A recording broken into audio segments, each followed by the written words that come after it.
Pai do Senhor Jesus Cristo, aos alunos de teologia. Vamos prosseguir agora na nossa aula de teologia da Reforma Protestante. Na página 10, vamos falar sobre um movimento chamado os Berenganos. Estamos fazendo uma introdução à teologia da Reforma Protestante, estudando os movimentos, os problemas políticos que ocorreram naquela igreja política chamada Igreja Católica, que o Apocalipse chama de Babilônia Apocalíptica, tá ok? E como os reformadores se comportaram em relação às doutrinas dela. Número 2.1, História. Berengário de Tours, que viveu entre o ano 1000 e 1088 d.C., foi um teólogo francês. Defendia o uso da razão e da lógica como presentes de Deus, devendo por isso serem usadas juntamente com a fé.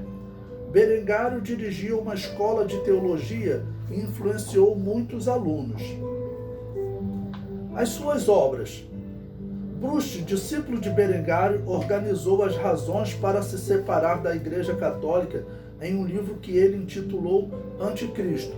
Bom, muitos movimentos viviam divididos entre o estar ligado à Igreja Católica, porque quando o imperador romano, lá em 313, encerrou a perseguição, os cristãos, a princípio, consideraram bom, tá ok? Todos os pastores começaram a participar dessas atividades que o imperador organizava. Só que logo eles viram que, na verdade, aquela instituição ela tinha um propósito político. Os verdadeiros cristãos saíram, tá bom?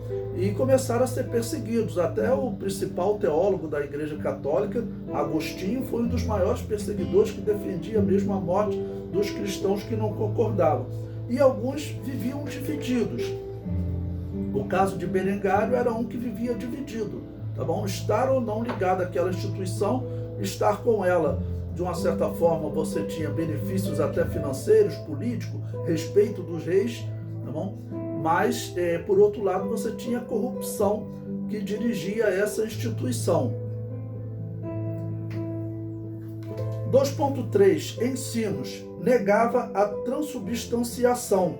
Defendia que o pão e o vinho eram um símbolo da presença de Jesus na ceia. Essa é uma doutrina importante.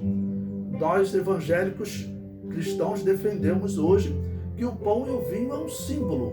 Tá bom? O pão que nós comemos no momento da Santa Ceia e o vinho que nós bebemos, eles são símbolos. O que ensinava a transubstanciação?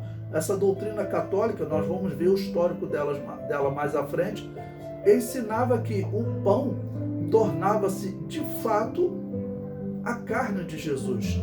Por isso, se você já foi católico, conhece algum católico, você pode comprovar que eles diziam que a pessoa, a pessoa não deve mastigar a hóstia, porque senão ele pode ferir o corpo de Jesus. Esse é absurdo, Então, isso chama-se transubstanciação. E também o vinho, eles diziam que se tornava, de fato, o sangue de Jesus, tá bom? Essa foi uma doutrina inserida na Babilônia Apocalíptica. Toda doutrina inserida na Babilônia Apocalíptica, o que os cristãos têm que fazer? Eles têm que desprezar, tá bom? As doutrinas que eram pregadas pelos cristãos antes da Babilônia Apocalíptica, tá bom? E principalmente que tem respaldo na Bíblia, essas nós defendemos. Mas as doutrinas inseridas na Babilônia Apocalíptica, essas não. Em 1059, Berengário foi preso e levado a Roma e forçado a assinar um documento negando seu ensino sobre a transubstanciação. Segundo Lindbergh, 2001, na página 221, você pode ver esse livro lá na bibliografia, o documento dizia: o pão e o vinho colocados sobre o altar são, após a consagração, não só um sacramento, mas também o verdadeiro corpo e sangue de nosso Senhor Jesus Cristo. Era o que a Igreja Católica defendia e ela queria impor a todos os grupos religiosos. Se não aceitassem, eles seriam mortos. O documento prossegue: sendo perspectivamente não só de forma sacramental, mas em verdade manipulados e partidos pelas mãos dos sacerdotes e esmagados pelos dentes dos fiéis. Hoje eles falam, inclusive, para não mastigar, para não esmagar o corpo de Cristo. É claro que essa doutrina está errada. A Bíblia institui o pão, tá bom? Quando Jesus Cristo diz, este é o meu corpo que é partido por vós, está simbolizando o momento da cruz, quando ele ali sofre recebendo os pecados dos homens. Página 11. Logo que escapou do risco de morte, Berengário escreveu: a consagração não muda a natureza do pão e do vinho, mas que lhe acrescenta um valor suplementar que faz deles um sacramento, ou sinais do corpo e do sangue de Cristo. Já a Igreja Católica defendia que, na verdade,